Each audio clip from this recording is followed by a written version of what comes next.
A very good morning, children. Today I am going to start a new lesson from your first flight book, that is lesson 7, Glimpses of India.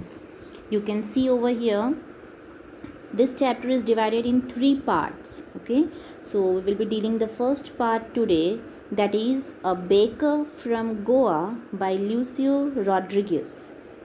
Okay, so before you read, coming to the chapter, you know well the process. I will be explaining you paragraph wise the lesson, so be with me and try to understand it thoroughly. So before you read, what activity is asked to you? Discuss in class. Now there is no class, you can discuss with your friends or you can try to find out the answers by your own. So what are the questions being asked here? What images of people and of places come to your mind when you think of our country? Next question is, what parts of India have you lived in or visited? Can you name some popular tourist destinations? Very easy for you to do. Question number 3 is, you may know that apart from the British, the Dutch and the French, the Portuguese have also played a part in the history of our country. Can you say which parts of India show French and Portuguese influences related to your geography sector? So better to find out the answers of these questions. Next is, can you say which parts of India grow tea and coffee? Hope so many of you got the answers immediately. So well if you got it, and if not, try to get the answers. Okay, so here let me introduce little bit the chapter. Lucio Rodriguez, he introduces us to a traditional Goan village baker who still has an important place in the society. Okay, so the chapter consists of the author's nostalgic memories of childhood associated particularly with a baker, and goes on to describe that how the bakers of those days looked like and what their association with the society was. So all this we will come to know. So coming to the lesson, part 1, A Baker from Goa. This is a pen portrait of a traditional Goan village baker who still has an important place in his society. Just now I told you, pen portrait. What do you mean by portrait? Yeah, portrait, you understand, drawing or a painting, isn't it, of a person or anything. So here, portrait, we can say it as an accurate depiction of any person or the mood, etc. So the writer, he has portrayed, okay, whom? A traditional Goan village baker. Traditional, you know, following the traditions, a conventional Goan related to Goa, who still lives in Goa, the village baker who has an important place in his society. Okay, so now coming to the first para, our elders are often heard reminiscing nostalgically about those good old Portuguese days, the Portuguese and their famous loaves of bread. Those eaters of loaves might have vanished, but the makers are still there. We still have amongst us the mixers, the molders, and those who bake the loaves. Those age old, time tested furnaces still exist. The fire in the furnaces has not yet been extinguished. The third and the jingle of the traditional baker's bamboo, heralding his arrival in the morning, can still be heard in some places. Maybe the father is not alive, but the son still carries on the family profession. These bakers are even today known as padder in Goa.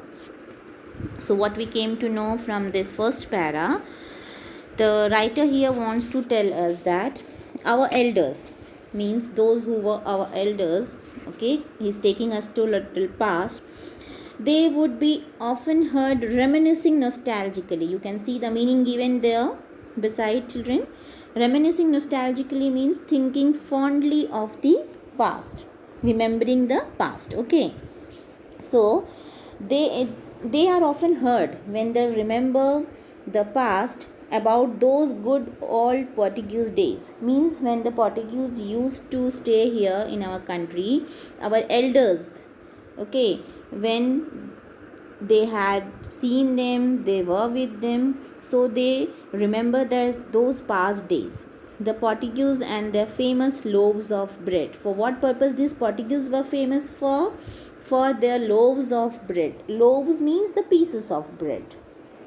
Okay, and those eaters of loaves might have vanished. Means those who had eaten the loaves, the pieces of bread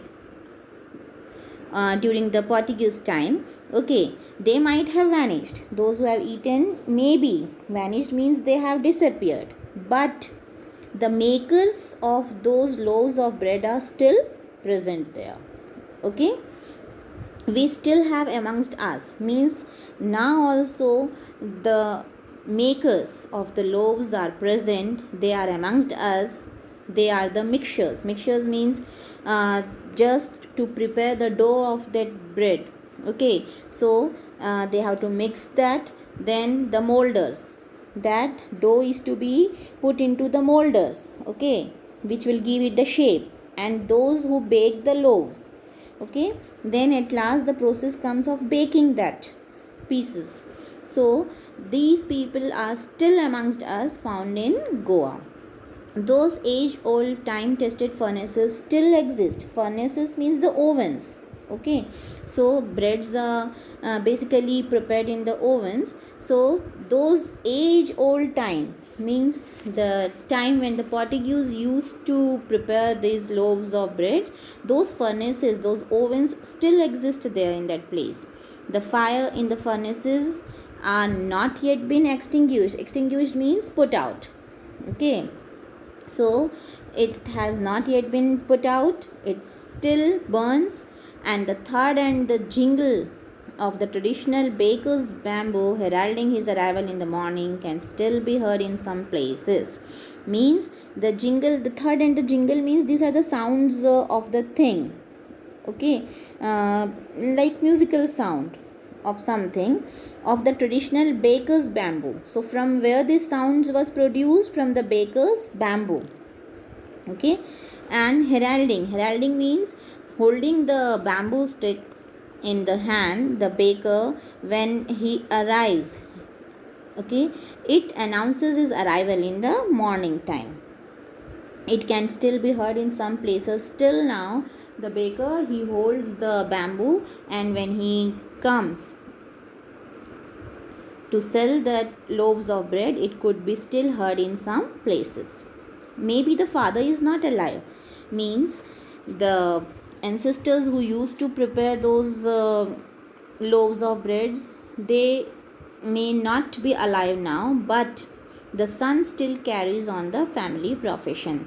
We all know that whatever profession our parents have, the children also usually used to go with the same profession. So here is also it is talked about the same children, that maybe the fathers who used to prepare the loaves of bread, they do not exist now, but their son, they are carrying on their family profession, okay, of baking the bread. And these bakers are even today known as the padder in Goa. So by what name these bakers are famous in Goa? By the name of padder.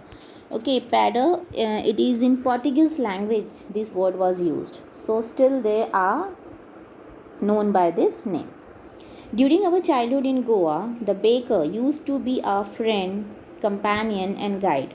He used to come at least twice a day.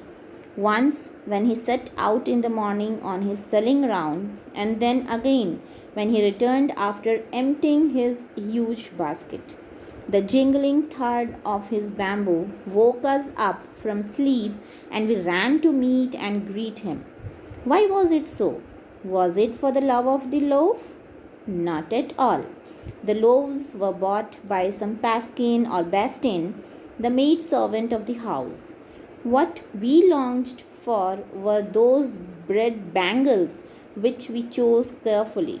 Sometimes it was sweet bread of special make. So what the writer wants to describe here, during his childhood time, okay, as I told you that here the author's nostalgic memories of childhood are associated with this lesson. So he just recalls that during his childhood in Goa, okay, the bakers, they used to be his friend, also the companion, and even the guide, okay. And he used to come at least twice a day. The bakers, they used to come twice a day. Once, the beginning was when the baker, they just set out in the morning for selling their loaves of bread, and the second time when again they returned after selling their loaves of bread, when they returned back, okay, with their empty huge baskets in which they used to bring the breads. So twice they would meet their companion and guide, okay, who the bakers were, the companion and the friend of the writer here. So the jingling thud of his bamboo woke us up. How this during their childhood, how they used to wake up? The jingling thud, I told you, the sound, okay, of sometime something like the musical sound of produced with the bamboo. When the baker used to come, he used to hit that bamboo stick, and that made the sound which made these children wake up from sleep, and they used to run towards him to meet him, and they used to greet him even. Greet means to wish him, okay, good morning.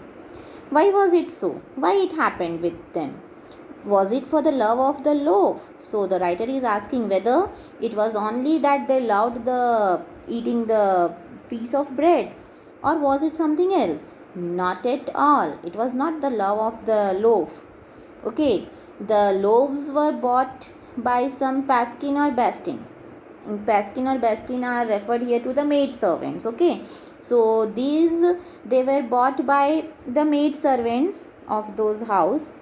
What they longed for, longed means deep desire. They had the deep desire for what? For the bread bangles, okay. So what are these bread bangles? Bangles means the bread which was in the ring shaped, okay, which was very popular those days. If you have tasted the donuts, you may just think in that way. It was like that donuts only, which were ring in ring shape. So that were preferred by the children, okay. The children liked that bread bangles very much, so they used to choose it carefully. And sometimes it was the sweet bread of special make. Sometimes the baker used to bring the sweet bread which were specially being made by them. So for this purpose, the children, they used to run and go to the baker and to get their bread bangles in the morning time. Next, the baker made his musical entry on the scene with the jang jang sound of his specially made bamboo staff. One hand supported the basket on his head, and the other banged the bamboo on the ground. He would greet the lady of the house with good morning, and then place his basket on the vertical bamboo. We kids would be pushed aside with the mild rebuke, and the loaves would be delivered to the servant. But we would not give up. We would climb a bench or the parapet and peep into the basket somehow. I can still recall the typical fragrance of those loaves for the elders and the bangles for the children. Then we did not even care to brush our teeth or wash our mouths properly. And why should we? Who would take the trouble of plucking the mango leaf for the toothbrush? And why was it necessary at all? The tiger never brushed his teeth. Hot tea could wash and clean up everything so nicely after all. So, here, what the writer further wants to say, The baker made his entry on the scene with the jang jang sound. So the baker, whenever he used to come to sell his loaves of bread, he come with the musical entry. How the musical entry? With that jang jang sound he used to produce. Okay, with his bamboo staff. Staff means the stick. He used to carry one bamboo stick. With that he used to make the jang jang sound, and he enters the place to sell his bread. And one of the baker's hand was there to support the basket to which was kept on his head. Okay, the basket of bread used to be kept over his head, so he has to support it with his one hand, and the other hand was used to bang the bamboo on the ground. Bang means to beat. Okay, to struck the stick on the ground, just to announce his arrival, isn't it, that he has come, so that the people may come out of their house to purchase his bread. Then he would greet the lady of the house.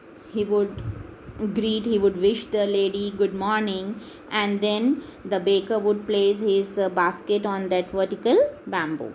And we kids, the writer says that those time the children who used to be there, they used to push aside with a mild rebuke. Okay, they were pushed aside by their parents with a mild rebuke, means with a soft snub.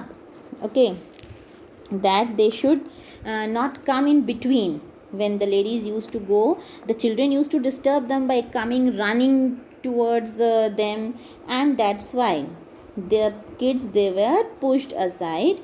Okay, with a little bit mild rebuke, and the loaves would be delivered to the servant, and those loaves were taken by the servants, maid servants who used to work in the house, and they used to take it inside the house. But still the children, they won't give up. They try their level best to go to the baker and to bring their own rings, bread rings, okay, that bangles, and enjoy that. So if they won't be able to go from that way, what they used to do, they used to climb a bench or the parapet. What is the parapet? Parapet, you, in simple words, you can say the boundary wall of your house. Okay, that is the protecting wall on the roof. So they used to climb on that, and they used to peep into the basket. They used to see, okay, look into the basket, and somehow I can still recall the typical fragrance. So the writer, he still recalls that typical fragrance, the scent of those loaves, because they were prepared and freshly they were brought to sell that. So loaves for the elders, they preferred the pieces of the bread, and the children, they used to prefer the bangles. I told you the ring shaped bread were available. Okay, and then we did not even care to brush our teeth. See what the writer further wants to say. They never bothered about brushing their teeth or washing their mouths properly even. Why? They were so curious to have that bread bangles. They liked it very much. Okay, so they never bothered that first of all they should brush our teeth or wash their mouths. And the writer further justifies that why they should brush the teeth, why they should, there is no need. Okay, why? Who would take the trouble of plucking the mango leaf for the toothbrush? During those days in the past, if you remember, children, there were not, no, the people, they don't use the toothbrush. Okay, they used to pluck the stem of this mango leaf or the neem tree, and they used to just clean their teeth, isn't it? Nowadays also in the village area, and if you go, you will find the same scene. So the writer here says that he also never wanted to take trouble of plucking the mango leaf for brushing his teeth. And why was it necessary at all? He never thinks it important to brush his teeth. Okay, what justification he is giving here, you see, he has justified why the brushing of teeth is not required, because the tiger never brushed his teeth. The tiger, they never used to brush their teeth. That's why he also gives the justification that he too won't brush the teeth, and hot tea could wash and clean up everything so nicely after all. So he justifies that if he would take the hot tea, it will clean and wash up his teeth nicely, and there was no requirement of brushing at all. How humorous talk is being said by the writer. Okay, so let's end here the lesson for today. We will continue in the next class. Till then, goodbye and have a nice day, children.